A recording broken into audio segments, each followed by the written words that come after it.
Good evening. My name is Michael Lawson, and I'm going to be your exercise physiologist for today.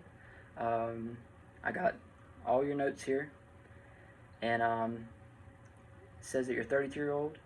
You're a 32-year-old male, okay? And just to tell you what we're going to be doing here today, we're going to be going over all of your health assessments that you've done here with our other exercise physiologists. And to begin with, first things first, we got your Practicum right here and your informed consent, your signature, that tells us that you can participate, that you give us your consent to participate in our health training and fitness training program. And just to go over, also noting that during that health assessment, you did clarify that you were having some lower joint pain, lower back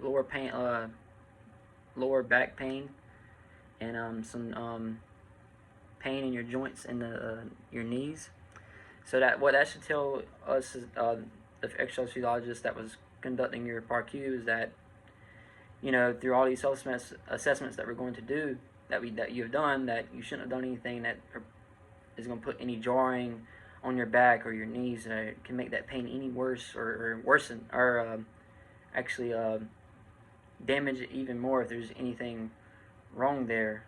And also going forward, if we were to put you in a exercise program, whether it be cardio, respiratory, or weight resistance training program, and just the purpose of the Practicum is to determine if there's any health risk, and you cleared it. There was no further medical clearance needed. You cleared all the boxes, which is really good, and you gave us your consent.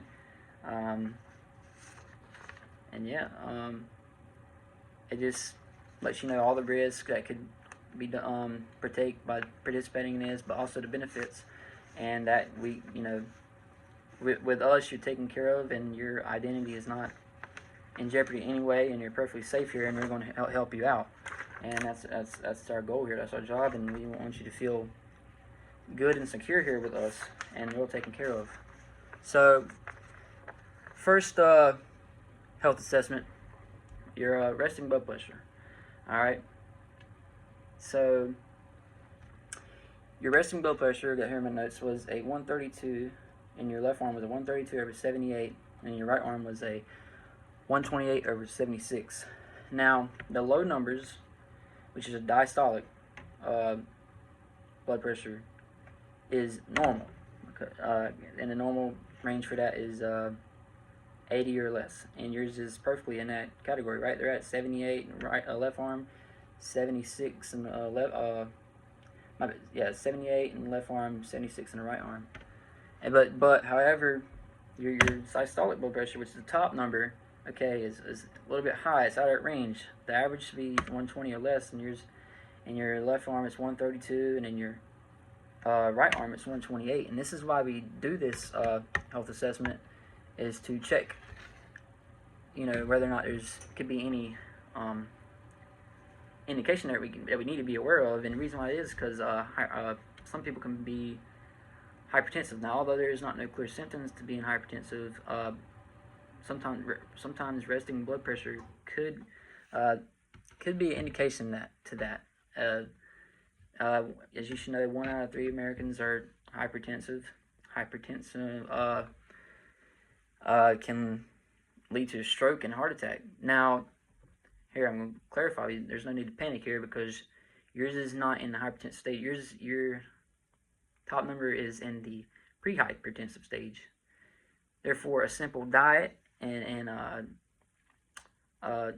so sort of exercise implementation into your life, it will help with that. There's no medication required at that stage. Just as simple. But I am going to verify you to your primary healthcare doctor, just so that they will know that for any future concerns that they may have, just so they can relate back to that if anything does happen. And so So next being going from your resting blood pressure. Now you're going to resting heart rate. Now your resting heart rate is good. It's 72 beats per minute. The average is 60 to 80, which is really good. Now, in some cases, I help like a athlete. There's no reason, there's no concern why there's no like nothing to freak out if theirs is way below 60, like on the 40s. That's perfectly normal. Everybody's different, but the reason why it's important to get your resting heart rate is to know where you're at when you're not at exercise. Because so if somebody were to check your resting heart rate and it's not at that normal range, if it's way off of it, then oh wait, hold up, something's going on. This guy's heart is not beating like it normally does, which if it's at abnormally rates, beating abnormally, then for longer periods of time, it can lead to heart disease, which can lead to a heart attack or a stroke. But yours is fine. Your heart is beating at a normal rate, which is really good. But that's why we do that. That's the importance of that, is to check on your the quality of and the rate of which your heart is beating at. So next we got body composition. Now the purpose of this is obviously to check on fat mass relative to muscle mass, and the proportion ratio which you're at. So because this can also often be, if your body depending on your body composition, can often indicate whether or not you're obese, whether you're just slightly overweight, or if you're underweight, which can also lead to health concerns such as diabetes, heart attack, heart disease. You know what I mean? So that's why we do that. It's important that it's just overall, your just health concerns. So your body fat percentage was 22%, which is actually it's pretty decent for your age. It's in the average category, which is really good. Okay. Your waist circumference is 42 inches. That's kind of in the fair category. It could be lower for your age. It could be. Now your BMI, it's slightly. Now BMI, for guys who are muscular, it's hard. BMI is gonna be a hard way to judge whether or not you're overweight or obese or not. But I think your BMI is at 29. It's over 25. You're slightly overweight, but it's no real problem there. No real you shouldn't too much of a health concern as far as that. Now, what again? Just for this, to get a lower body fat percentage, a lower BMI, a lower waist circumference, simply, you can adapt like a exercise program.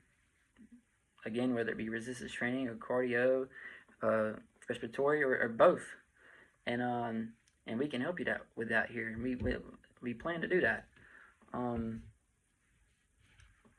So now heart rate. Again, now I can't remember if I went over heart rate. Again, it's kind of the same with blood pressure. You just implement a good diet, exercise. Sort of the same thing. So now next is muscular strength and endurance. Okay, so you did a couple of muscular strength endurance tests. 3 being bench press, 1 rep max bench press, push-up test, see how many you can do without stopping, and a prone plank test to see how long you can hold it. Now, let's see, I got notes right here on what you did.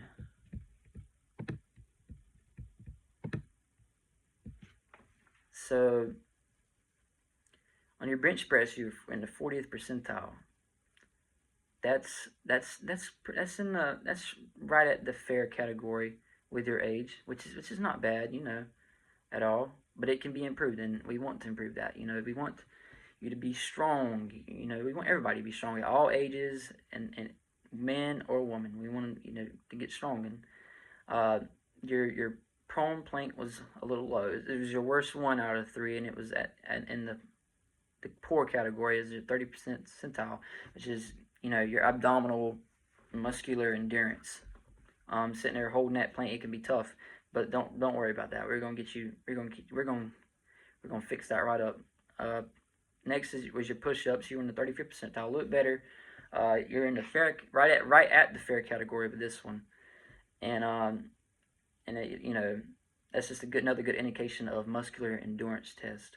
Now, why we do these is because for your ability to move objects, improved posture, less risk of musculoskeletal injuries, better bone mass, and for your ability to maintain muscle mass, improve glucose uptake, and increase your overall metabolic rate. And these are all healthy attributes that can contribute to your life and make you feel better and be a better indicator. Now, to go over strength, to really go into detail of what exactly a test, like the difference between strength and endurance. I would say that strength is the measurement of the maximal force that you can do in a single rep, right? As much force as your muscle can possibly withstand within a single rep, whether it be squat, deadlift, hang clean, bent over row, you name it. That's that. Now endurance with push-ups, repetitive movements like that, and generally, you're trying to max out. You're pushing, you're pumping reps, and this measures your ability to continuously withstand that force, and repeatedly contract your muscles at a submaximal level.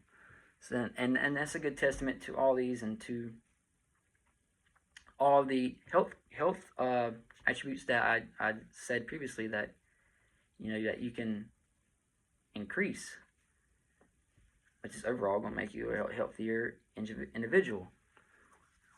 Okay, so but moving on, we're going to go to flexibility. Okay, so your flexibility, and this is not an indicator. You did a sit and reach test, a standard sit and reach test, because we had the 0 point at 26 centimeters. Now this is not it should not be an indicator of your lower back pain, but it is, however, testing your flexibility is testing the overall ability for your muscles and joints to move with ease through your full range of motion, and that is a good indicator of how healthy your joints are, or what other if you're having issues with going below like to a certain range of motion, it tells you, okay, maybe my joints just need to, maybe I just need to partake in more flexibility training. And yours is in the 40% percentile, and with sit and reach, you're testing your lower back, your back flexibility in your back and your hamstrings, and your glutes and your calves. You feel it all pulling in there, and even your arms back here on the lats and shoulders reaching. It's a good flexibility test of all those muscles and joints. And yours in the 40th percentile. This is considered probably on the it's close to between poor and fair, I would say. But there's nothing to be worried about. We can get that fixed right away with a good flexibility training program. And this is why we do these health assessments. Resting blood pressure, resting heart rate, body composition, body composition, muscular strength, endurance, flexibility. And next we're going to go over cardiorespiratory endurance for your VO2 max. This is why we do all this, to know where you're at and to know if we can improve, if we need to improve, and how, and where you're at right now as a person as far as exercising goes, as far as your health, as far as your diet, where to begin at. Now, going over the last thing here, respiratory, your VO2 max. Okay, a lot of people don't really get don't really know the exact definition of VO2 max now. It simply measures your overall oxygen, how much oxygen your body uses while exercise, the absolute max, like your point. Now that doesn't mean you can go above that, but it just means the general average, your average max through exercise.